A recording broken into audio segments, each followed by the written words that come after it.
नमस्कार, मैं चंदन कुमार और आप देख रहे हैं अपना पसंदीदा चैनल अंगवानी। साथियों, जिस तरह हमने कल रात भी आपको बताया कि एक खबर जिसने की पेंशनर्स की नींद उड़ा रखी है, वो दिन रात इस चिंता में लगे हुए जो सरकार जो संसद में एक बिल पारित हुआ, जिसके बाद ये चर्चा में खबर फैली कि आप पेंशनर जो उनको वेतन आयोग से बाहर रख दिया गया, अब उन्हें वेतन बढ़ोतरी का जो पेंशन में जो बढ़ोतरी होता है, वेतन आयोग जो अनुशंसा करता है, वो अब उनको उसका फायदा नहीं मिलेगा। तो इससे लेकर इस खबर जैसे जैसे खबर फैली तो जंगल में आग की तरह फैल गई ये खबर, और उसका पेंशनर्स इधर उधर फोन करके या चर्चा करने लगे आखिर ये है क्या माजरा।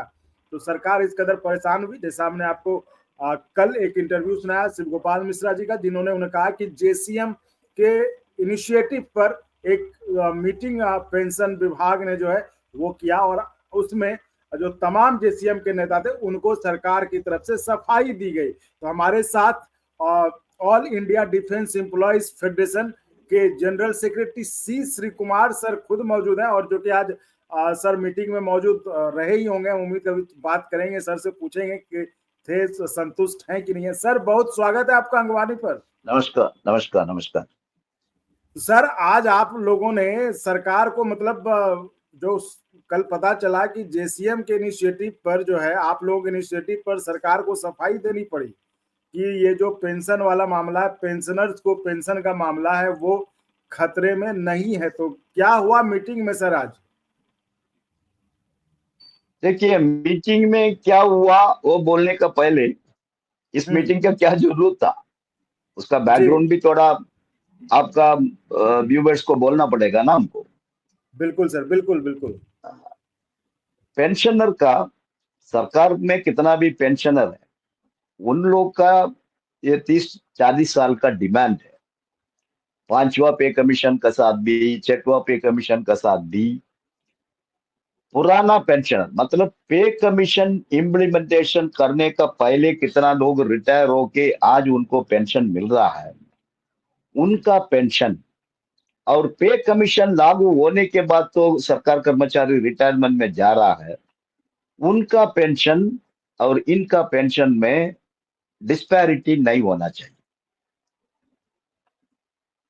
डिस्पैरिटी क्यों नहीं होना चाहिए वो भी आपको बताएंगे।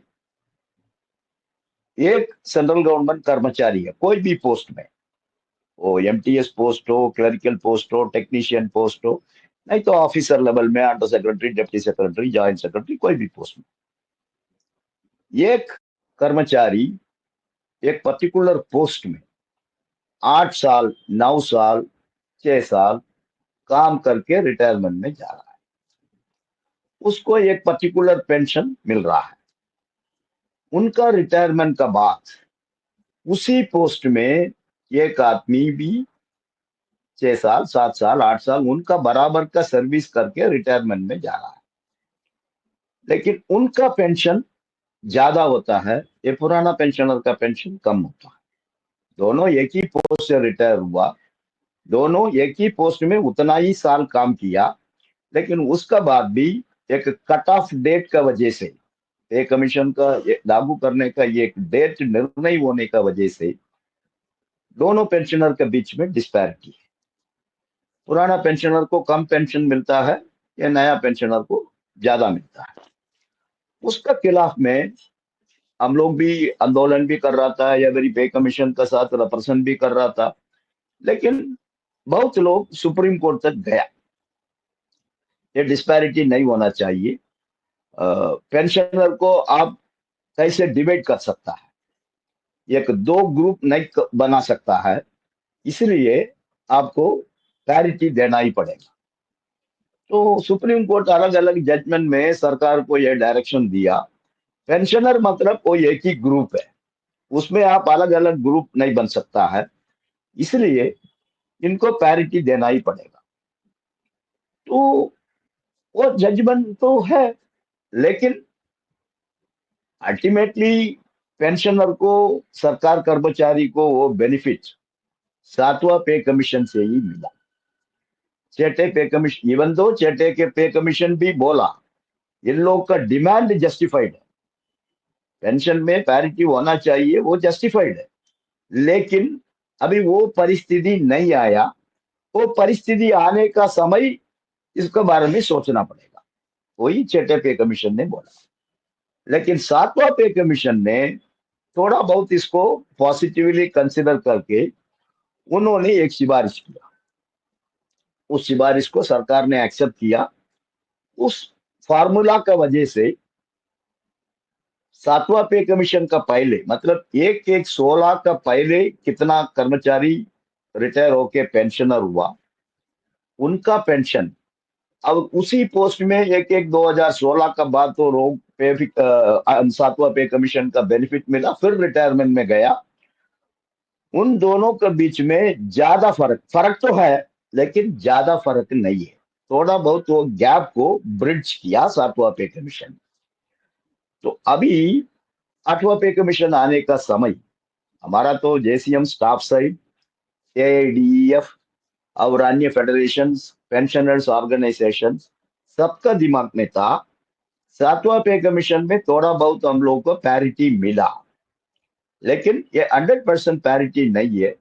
उसके लिए आठवां पे कमीशन का साथ जाके ये 100% पैरिटी मिलना चाहिए करके हम लोगों को फाइट करना है। ये सोच में हम लोग काम काम कर रहा था, लेकिन अचानक फाइनेंस बिल आ गया पार्लियामेंट में। अब इतना बड़ा डॉक्यूमेंट में 75-80 पेजेस का इतना बड़ा डॉक्यूमेंट है। अब उस डॉक्यूमेंट में एक पर्टिकुलर चैप्टर पेंशन के बारे में था। अब कितना एमपी उसको स्टडी किया, उसका इफेक्ट क्या होने वाला है, कोई उतना सीरियसली नहीं लिया, कारण बिल का नाम ही फाइनेंस बिल है। उसमें पेंशन किधर से घुसेगा, पेंशन घुसने का कोई जरूरत नहीं है। बट अल्टीमेटली सरकार ने वो काम किया। लेकिन कुछ एमपी लोग कौन सभी डॉक्यूमेंट्स पढ़ता है, पार्लियामेंट में आने का पहले होमवर्क करता है, स्टडी करता है, उन लोगों ने पार्लियामेंट में ये बिल अपना फाइनेंस मिनिस्टर मूव करने का समय इन लोग ने पार्लियामेंट में ऑब्जेक्शन किया। इस फाइनेंस बिल में आप पेंशन का ये प्रोविजन कैसे लेके आया, कारण उसमें क्या अभी इस जनरली आपको देखो, सरकार कर्मचारी का कोई भी कानून पार्लियामेंट का थ्रू होता नहीं, वो तो जी कैबिनेट का थ्रू होता है। बिकॉज हमारा देश का संविधान में आर्टिकल 309 है।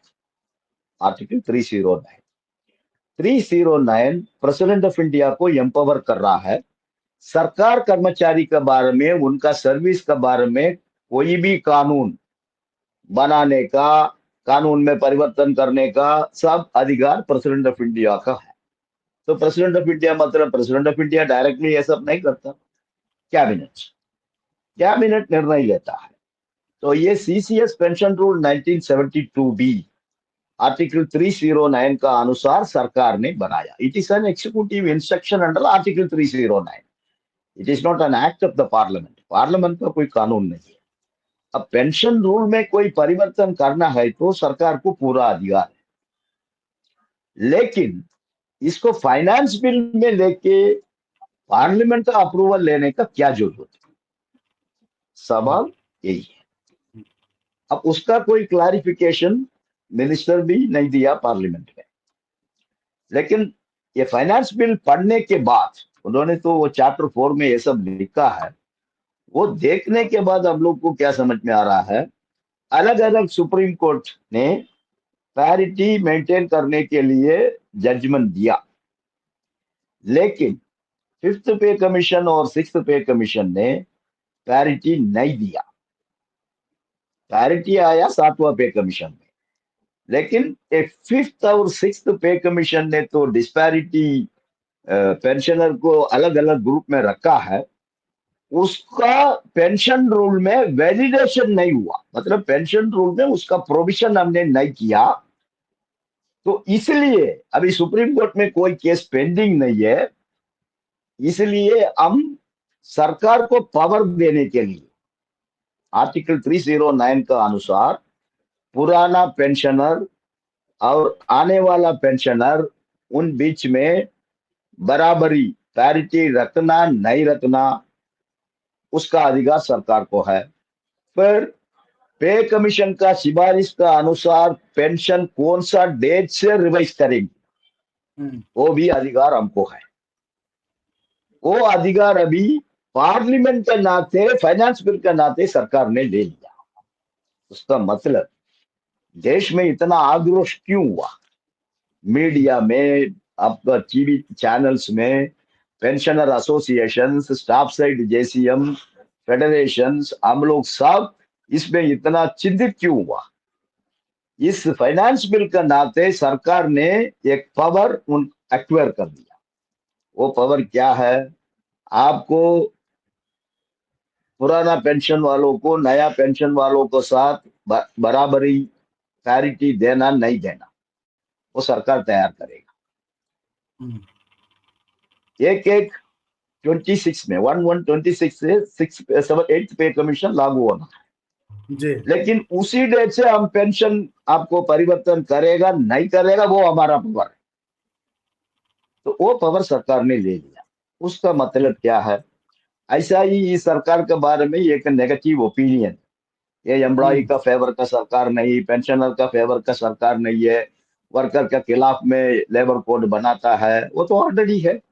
इसलिए सब लोग ने गुस्सा गुस्सा में उनका स्टेटमेंट सोशल मीडिया का थ्रू, प्रेस का थ्रू, सेंट्रल ट्रेड यूनियंस भी आपको मालूम है, एआईटीयूसी अमरजीत का और सीआईटीयू, बाकी सेंट्रल ट्रेड यूनियन से लोग सब स्टेटमेंट इशू किया इसके खिलाफ में। अब देश में इतना आक्रोश हो गया, अब सरकार को एक जिम्मेदारी है उसको क्लैरिफाई करने का। कुछ क्लैरिफिकेशन फाइनेंस मिनिस्टर ने पार्लियामेंट में दिया, लेकिन वो क्लैरिफिकेशन में भी क्लैरिटी नहीं था। तो इसलिए नेशनल काउंसिल जेसीएम का जिम्मेदारी है। नेशनल काउंसिल जेसीएम चुप नहीं बैठ सकता ऐसा परिस्थिति में। इसलिए फिर मिश्रा जी पेंशन सेक्रेटरी से बात किया, उसका बाद पेंशन सेक्रेटरी ने डिसाइड किया ठीक है, उन लोगों को भी सीरियसनेस मालूम हो गया, it's a very serious situation, इसको इसीलिए हम नहीं कर सकता, कारण सभी सीनियर सिटीजन लोग हैं, 80 साल 90 साल 100 साल का उम्र का लोग हैं इन लोग सब। तो दिल्ली में आके इन लोग बैठेगा तो फिर वन रैंक वन पेंशन का परिस्थिति आएगा उस आंदोलन का। तो सरकार ने सोचा ठीक है इसको हम लोग की तरफ से क्लैरिफाई करेंगे करके मीटिंग बुलाया। तो मीटिंग में हम भी शामिल था as a standing committee member, Mishra ji भी था, गुमान सिंह जी था, बाकी हमारा 2-3 साथी भी था उस मीटिंग में। उसका अलावा कुछ पेंशनर एसोसिएशन का भी नेता लोग था। तो पेंशन सेक्रेटरी ने बताया सरकार को ऐसा कोई उद्देश्य नहीं है, ये आपका पेंशन का कोई भी बेनिफिट इसमें हम लोग स्नैच नहीं करेगा, आपका पेंशन बदल नहीं होगा करके प्रचार चल रहा है, वो सब गलत है। आपको पेंशन का डिस्पैरिटी हम रखने के लिए ये कानून हमने बनाया करके भी प्रचार चल रहा है, लेकिन वो सब गलत है, ऐसा कुछ नहीं है। ये 5वां और 6वां पे कमीशन ने सेंट्रल गवर्नमेंट पेंशनर को पैरिटी नहीं दिया, डिस्पैरिटी रखा है। उन्होंने तो बोला ये दोनों ग्रुप रहेगा, पे कमीशन का बाद का पेंशनर और पे कमीशन पहले का पेंशनर, ये दोनों रहेगा करके सिफारिश किया, उसको सरकार भी एक्सेप्ट किया, लेकिन पेंशन रूल में उसका सुविधा नहीं किया। तो वो एम्पावरमेंट अभी हम ले रहा है, लेकिन 7वां पे कमीशन ने आपको पैरिटी दे दिया, उनका फार्मूला का अनुसार पुराना पेंशनर और नया पेंशनर, मतलब 2016 का पहले का पेंशनर और 2016 का बाद का पेंशनर के बीच में थोड़ा बहुत पैरिटी उन्होंने कर दिया। तो वो हम विड्रा नहीं कर रहा है, उसको हम खत्म नहीं कर रहा है, उसको हम समाप्त नहीं कर रहा है। 8वां पे कमीशन में भी कोई इश्यू तो रहेगा, ऐसा करके उन्होंने मीटिंग में बताया। लेकिन हम लोग की तरफ से हम लोग ने ये बोला सबसे पहले ये फाइनेंस बिल में लेके आने का जरूरत क्या है।